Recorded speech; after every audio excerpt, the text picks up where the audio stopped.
Hello my dear students, welcome back to Satya classes. How are you? I am RB Singh Lodhi. तो students, जैसा कि आपने equation के बारे में प्रीवियस वीडियोज में देखा होगा तो आपने जरूर एंजॉय किया होगा, और आज उसी कड़ी में यानी उसी को कंटिन्यू करते हुए मैं फिर आपको प्लेइंग विद नंबर्स के साथ उस इक्वेशन पर आना चाहता हूं, जिसमें आप खुद तय करेंगे क्या होने वाला है। सस्पेंस रखा है मैंने, तो वीडियो को देखना, पूरा देखना और आप फुल एंजॉय करेंगे। तो मैं आपके साथ, जैसा आज का एनवायरनमेंट चल रहा है, मैंगोज का सीजन है, तो मैंगो का सीजन है तो मैंगो का नाम सुन के तो मुंह में पानी आ जाता है ना। तो मैं एक क्वेश्चन करता हूं, मान लीजिए मेरे पास 20 मैंगोज हैं। ध्यान से सुनेंगे और समझेंगे और मुझे भाई कमेंट बॉक्स में जरूर लिख के बताएंगे इसका आंसर ओरली। और ये बहुत इजी क्वेश्चन है, पहली या दूसरी क्लास का है। तो आज मेरे साथ तैयार हो जाइए। मेरे पास 20 मैंगोज हैं और 4 बच्चे खड़े हुए हैं। कितने बच्चे खड़े हुए हैं? 4 बच्चे खड़े हुए हैं। तो अब बताइए, मैं उन बच्चों में उन मैंगोज को बांटना चाहता हूं, तो हर बच्चे को, प्रत्येक बच्चे को यानी कितने कितने मैंगोज मिलेंगे? सबका जवाब पता लग गया होगा। कितने आने वाले हैं कमेंट बॉक्स में लिखेंगे। चलो मैं बता देता हूं, हर बच्चे को मैं 5-5 मैंगो दे सकता हूं। तो इस इंफॉर्मेशन को देखिए, है तो ये पहली दूसरी क्लास का, लेकिन मेरा तो इससे टॉपिक बनने वाला है, इक्वेशन पे आने चाहता हूं मैं, इसलिए मैंने ये कंडीशन ली है। तो जैसे मैंने इंफॉर्मेशन बताई सब बच्चों को, 20 मैंगोज है मेरे पास और मैंने 4 बच्चों में बांटना है, तो हर बच्चे को, सबको पता है 5 मैंगो मिलने वाले हैं। बहुत आसान चीज थी। आसान से ही तो हमें डिफिकल्ट की तरफ चलना है और आप चलेंगे मेरे साथ। तो मैंने इस इंफॉर्मेशन को, अब मैंने सोचा थोड़ा सा या किसी तरीके से किसी बच्चे से, देखो सबको ध्यान है, ये चीज मिट गई मेरे से, अब मैंने इसको मिटा दिया। अब मैंने मिटा दिया तो भाई मुझे पता है कि क्या होना चाहिए। मैंने कहा जी मुझे नहीं पता क्या है, एक्स है। यही मेरी इक्वेशन है, यही मेरी इक्वेशन है। और आज हम ऐसी इक्वेशंस को सॉल्व करने वाले हैं। ये तो देखिए बहुत आसान लेके चल रहा हूं, आपको पता है, इसी से हमने मेथड सीखना है। तो मैं इस इसके लिए 2 तरीके से हो सकते हैं। एक तो ये x divide by 4 is equal to 5 या x divide by 4 is equal to 5। तो ये इक्वेशन है, दोनों इक्वेशन हैं। अब मैं इसको हिट एंड ट्रायल मेथड, सबको पता था हिट एंड ट्रायल। तो स्टूडेंट्स, हम किसी भी इक्वेशन को हिट एंड ट्रायल मेथड से सीखना चाहेंगे, आना चाहिए, और जैसा क्वेश्चन आता है हमें उसके अकॉर्डिंग रिप्लाई देना है। तो यहाँ मेरे पास x की वैल्यू पुट करूंगा मैं। और स्टूडेंट्स, अब मैं आपके सामने देखिए इसको हिट एंड ट्रायल मेथड से करने वाला हूँ। अगर एग्जाम में आता है तो आप कर सकते हैं, नहीं आता तो छोड़ देंगे, लेकिन सीखने में कोई बुराई नहीं है। तो यहाँ x के प्लेस पर अब क्या मैं 1 रखूंगा वैल्यू? नहीं, मुझे पता है कि रिजल्ट देखिए डिवाइड कर रहे हैं, बांट रहे हैं, तो बड़ी वैल्यू रखनी चाहिए, जिससे ज्यादा वैल्यू कम वैल्यू में आती है। तो ये रिजल्ट छोटा आ रहा है, इसलिए मुझे अब हायर तरीके से मैं x के प्लेस पर अगर 10 पुट करूं, अंदाजे से ट्राई कर रहे हैं ना हम, तो कोई रूल नहीं है फिक्सेशन। जैसे मैं 10 पुट करूंगा तो यहाँ देखें 10/4 और इसका रिजल्ट 5/2 आ जाएगा। और ये हमारा होल नंबर में भी नहीं आता, और ये यहाँ 5 रहेगा और इसका रिजल्ट 9 आ जाएगा। तो इससे ये पता लग रहा है कि हमें क्या लेना चाहिए, ऐसी नंबर लेनी चाहिए जो 4 की टेबल में आए। हमें यहाँ से ये सीखने को मिल रहा है कि ऐसे नंबर लें सर जो 4 की टेबल में आए। तो अब आपको पता लगा होगा कि आइडिया, अगर मैं यहाँ 8 ले लेता हूं, तो आपको पता है 8/4 इज इक्वल टू 2 रिजल्ट आ जाएगा। और इस तरह से 5 और 9। अब 8 का और भी सब्स्टिट्यूट ले सकते हैं।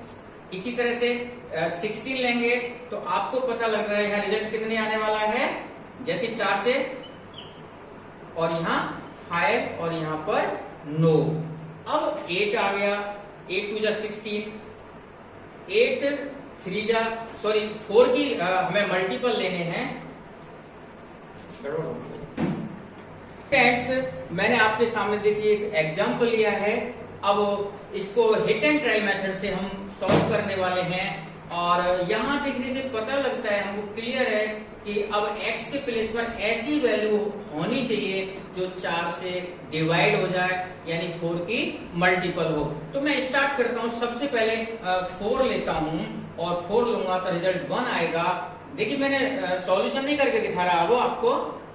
4/4 इज इक्वल टू 1 और यहाँ 5, तो यहाँ मुझे मिला 9। अब मैं 4 का अगला टेबल 4 2 8 लेके चलने वाला हूँ। यहाँ 2 रिजल्ट आ जाएगा, यहाँ 5 और फिर यहाँ 9। ये कब तक करना है? जब तक यस नहीं आ जाता, जब तक। अब 4 3 12, यहाँ 3 आ जाएगा और यहाँ 5 और 9। अब नेक्स्ट हमारा 4 का मल्टीपल यानी 4 की टेबल तो हमें आती है। 4 4 16, 5 और 9। स्टूडेंट नेक्स्ट नंबर 20 आएगा और आपको भी पता था, मुझे भी पता है, लेकिन समझा रहा हूं मैं, आपको सीखना है कि वर्किंग क्या है। तो यहाँ 5 आने वाला है और यहाँ भी 5 ऑलरेडी है। अब आप देखेंगे तो इसको यस मिल गया। तो जो इसका सॉल्यूशन है x बराबर क्या आंसर आना चाहिए? x की लाइन में देखेंगे 20 है और यहाँ सर्कल करने के बाद आपको रिजल्ट इसका 20 आ चुका है। अब स्टूडेंट्स इसको हिट एंड ट्रायल मेथड से हो चुका है। अब हम दूसरा मेथड लेते हैं। हमारा क्वेश्चन है x divide by 4 is equal to 5। ये इक्वेशन है। अब मैं इसको सॉल्व करना चाहता हूँ। देखिए मैंने प्रीवियस वीडियो में बताया था मल्टीप्लाई होता है तो डिवाइड करते हैं, तो अब डिवाइड है तो हम क्या करने वाले हैं? मल्टीप्लाई। इसका मतलब हम x को किससे मल्टीप्लाई करने वाले हैं? 4 से, क्योंकि नीचे वाला गायब करेंगे। और 5 को भी मल्टीप्लाई किससे करने वाले हैं? तो ये देखिए 4 से 4 cancel, x is equal to 20। तो ये तो रहा हमारा नॉर्मल मेथड। अब इससे भी थोड़ा सा एडवांस करते हैं हम, जिसका x डिवाइड बाई 4 और ये है 5। अब मेरा नाम आपको याद आ जाना चाहिए इस मेथड का, ट्रांसफर मेथड। तो प्लस माइनस में तो प्लस माइनस बदले जाते हैं, लेकिन डिवाइड मल्टीप्लाई में साइन का, सिंबल का कोई मतलब नहीं होता, सिर्फ वैल्यू का देखते हैं। अगर वैल्यू डिवाइड में आ रही है तो आपको पता लग रहा है। देखिए हमारे प्रीवियस क्वेश्चन में मल्टीप्लाई हो रहा है, इसलिए हमने यहाँ से ये सीख लिया कि जैसे हम अगला स्टेप करेंगे तो 5 मल्टीप्लाई बाई 4 आंसर हमारा 20 आ जाएगा। तो स्टूडेंट्स मुझे पूरी आशा है कि ये आपको तीनों मेथड इस क्वेश्चन से रिलेटेड समझ में आए होंगे। अभी 4 इज इक्वल टू 5 था, लेकिन मैंने उस मेथड को सिखाया है। अब इसी मेथड की हमें जरूरत क्यों पड़ती है, ये क्वेश्चन है कि जब हमारा क्वेश्चन बड़ा आएगा तो हमको डायरेक्ट पता नहीं होता। तो मैं लेके चलता हूं कुछ नए क्वेश्चंस आपके सामने। अब देखिए आपके सामने मैंने ये 2 एग्जाम्पल लिखे हैं और आपसे अब अगर मैं पूछता हूं तो आप अब मुझे डायरेक्ट रिप्लाई नहीं दे सकेंगे। अगर दे सकता है कोई भी स्टूडेंट्स तो मुझे कमेंट बॉक्स में जरूर लिखें। और मैं अब स्टार्ट करता हूं। x/8 is equal to 64। क्या किसी के पास डायरेक्ट आंसर है? देखते ही नहीं होगा, नहीं होगा। तो अब हमें उस वर्किंग का काम करना है। तो मैं सॉल्यूशन स्टार्ट करता हूं। स्टार्ट में आपके सामने solution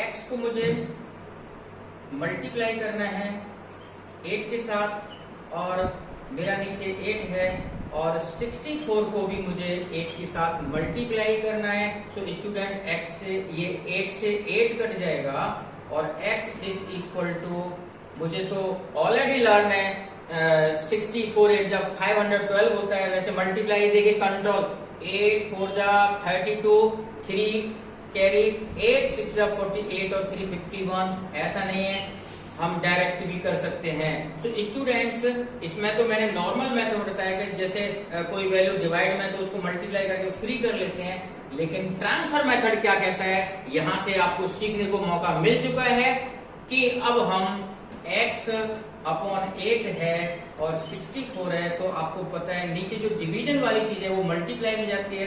so x is equal to 64 × 8 will be multiply क्या होगा 512। 12। सो स्टूडेंट्स, इसका जवाब किसी के माइंड में ऑटोमेटिकली नहीं था जैसा पहले क्वेश्चन में था। अब मैं इस क्वेश्चन के बारे में बात करता हूं। यहां भी दिमाग तो चलने लगा कि इसका और इसका मल्टीप्लिकेशन करके आंसर आने वाला है। अब इतना दिमाग हमारा चलने लगा है, लेकिन आंसर अभी इमीडिएटली निकाल नहीं सकते। सॉल्यूशन करेंगे तो 22 को हम 9 से मल्टीप्लाई करेंगे, 9 नीचे है। 36 को भी हमें मल्टीप्लाई करना है, क्योंकि हम मल्टीप्लाई कर रहे हैं बोथ साइड्स। तो स्टूडेंट्स 9 से 9 कैंसिल हो जाएगा। y is equal to multiply करना सबको आता है, 9 6 जा 54, 5 कैरी जाएगा, 9 3 जा 27, 5 32। सो स्टूडेंट्स आंसर मेरा आ चुका है, कैरी में मिटा सकता हूं। अब मुझे उस मेथड से करना है कि ट्रांसफर मेथड, यानी बीच का स्टेप गायब करना चाहता हूं मैं। तो y/9 अगर ये इक्वेशन है, क्वेश्चन है, तो देखें 36 है। मुझे पता लगा कि जो भी डिवाइड में है तो फ्री कर दूंगा और 36 को 9 से मल्टीप्लाई कर लूंगा और आंसर आ जाएगा 324।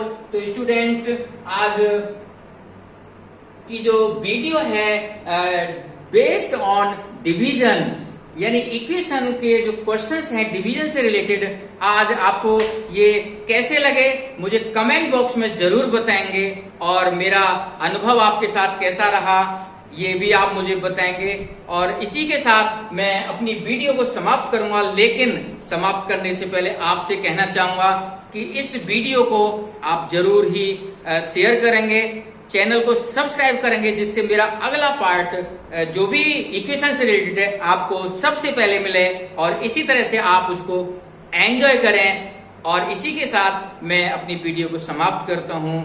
जय Hind. Tell me pretty lies, look me in the face, tell me that you love me.